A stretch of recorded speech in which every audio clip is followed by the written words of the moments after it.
I pledge allegiance to the flag of the United States of America and to the republic for which it stands, one nation, under God, indivisible, with liberty and justice for all.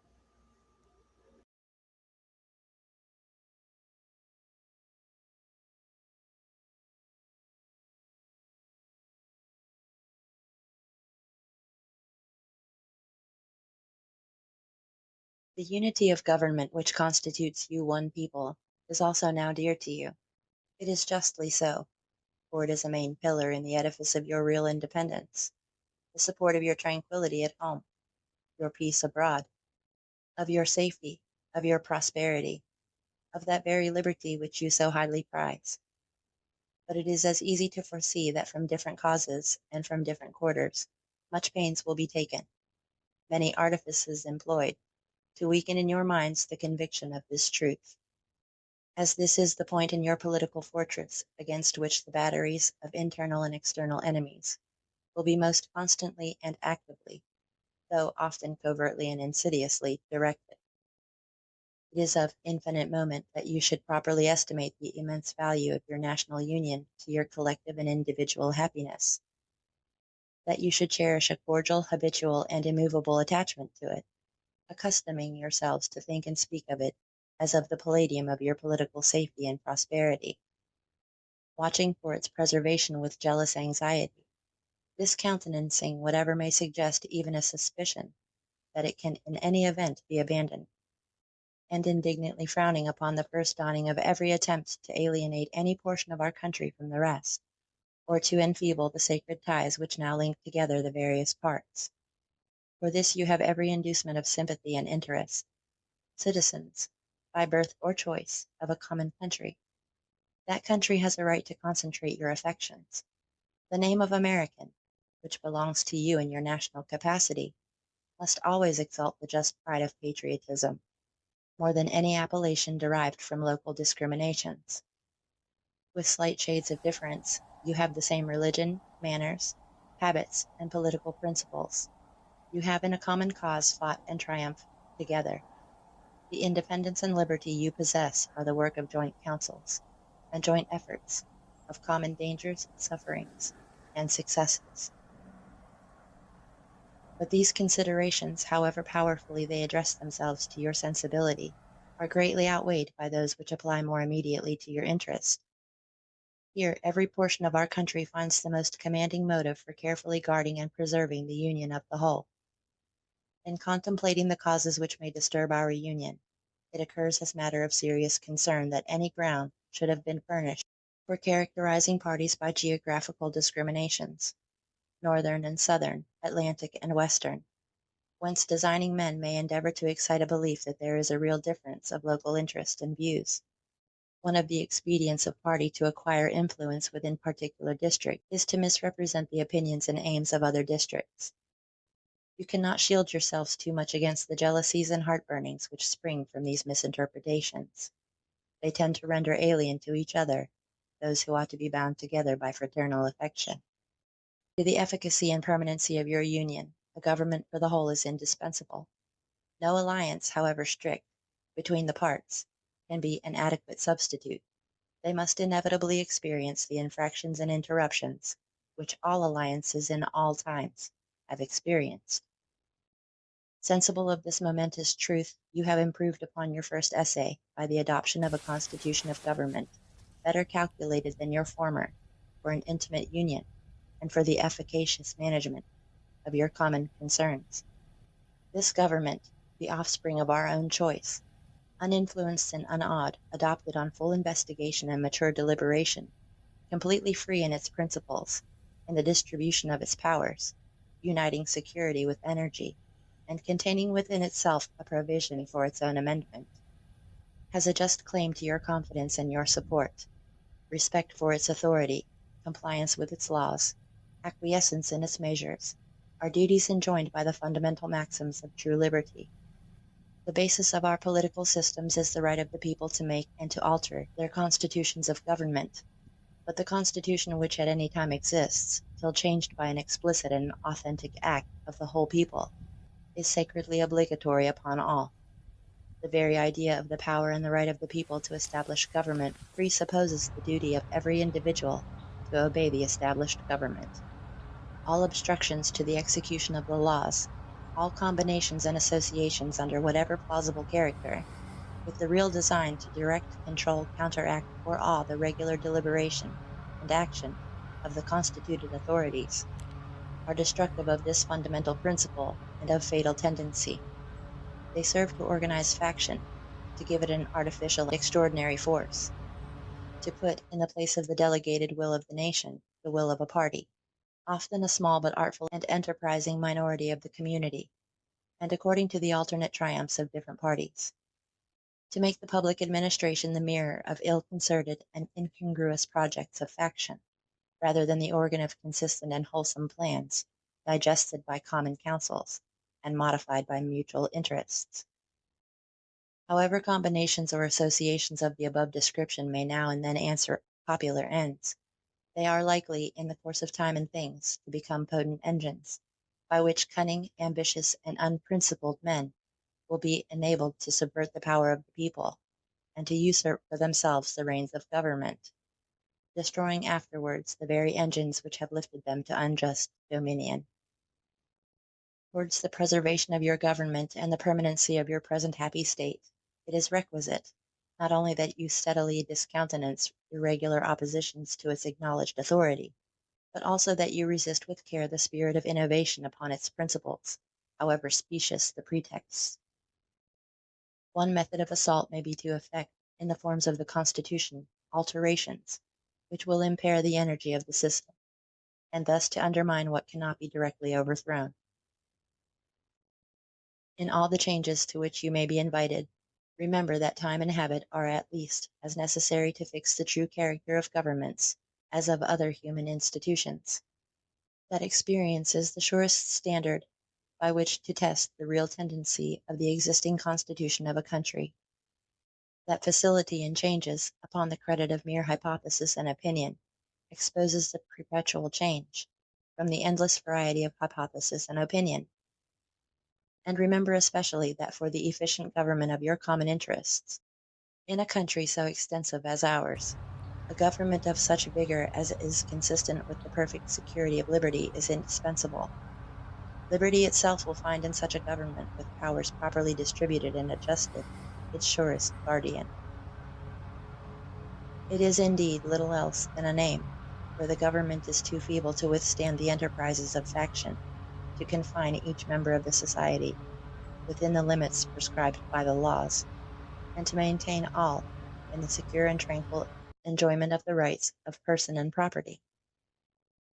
I have already intimated to you the danger of parties in the state, with particular reference to the founding of them on geographical discriminations. Let me now take a more comprehensive view, and warn you in the most solemn manner against the baneful effects of the spirit of party generally. This spirit, unfortunately, is inseparable from our nature, having its root in the strongest passions of the human mind. It exists under different shapes in all governments, more or less stifled, controlled, or repressed; but in those of the popular form it is seen in its greatest rankness, and is truly their worst enemy. The alternate domination of one faction over another, sharpened by the spirit of revenge, natural to party dissension, which in different ages and countries has perpetrated the most horrid enormities, is itself a frightful despotism. But this leads at length to a more formal and permanent despotism.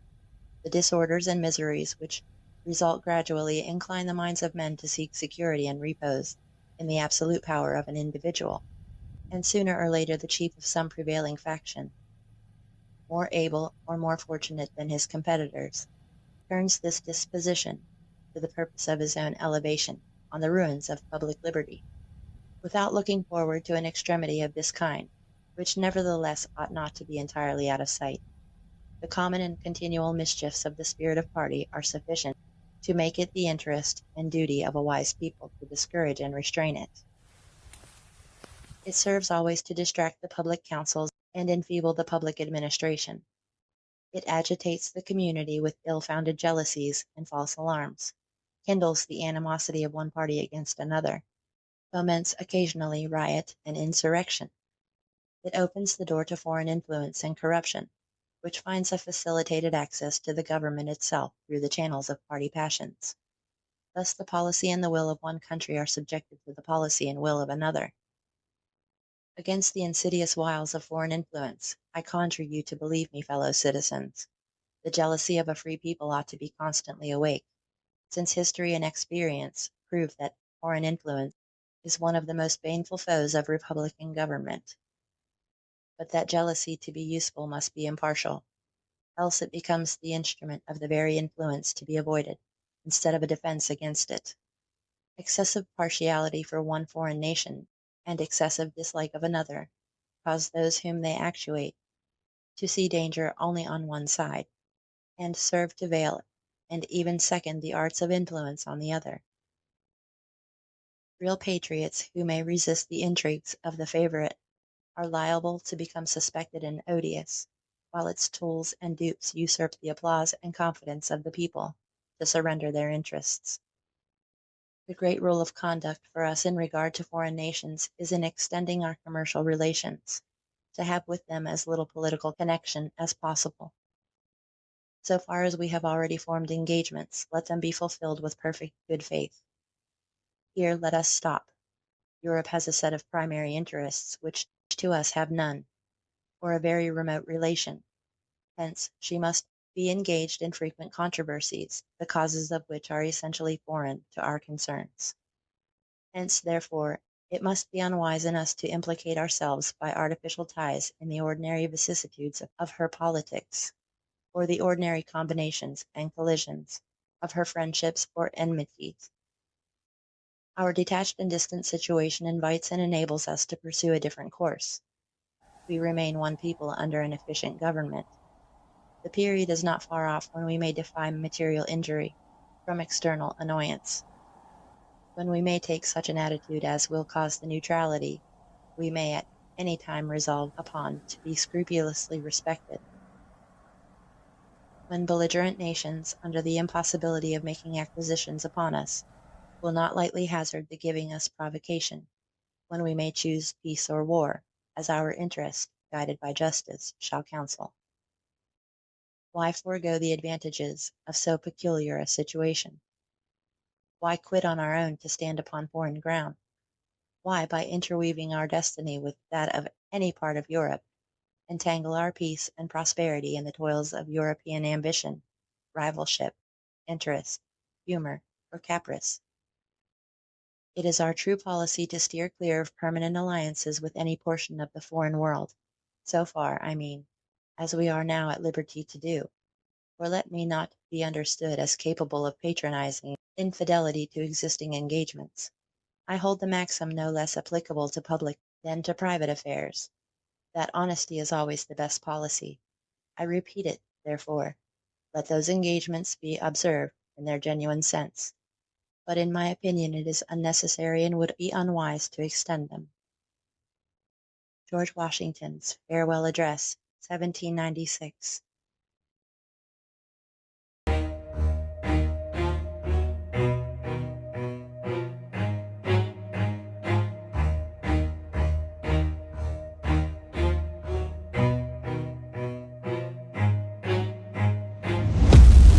Watch out, cause I'm here now and I'm staying. Claws out, this the fight that I've been craving. I know there's something inside of me, but it's been masked by fear and anxiety. But no more, I'ma break out of the chains. Let's defiantly go! I'm waking up, this ain't enough. All of my dreams were starting to rust, but I believe that I can adjust. Positive thoughts, I'm starting to trust. Nothing's deserved unless you work. Something of worth requires an urge. I have been hurt by those at their worst, but that gave me will, some power, a surge. And they know that I won't surrender, so they fear me as a contender. When I fight, they always remember, yeah. I will be known, I won't let go. I will not stop, I will be great. I will be known, I won't let go. I will not stop, I will be great. Just wake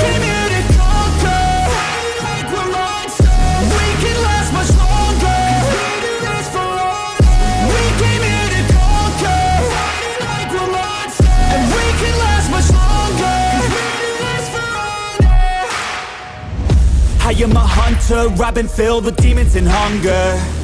I am the thunder, I command the masses in numbers. Look at the fear in their eyes, this is what happens when you are surprised. It's time to meet your demise, just call me Zeus and look to the sky.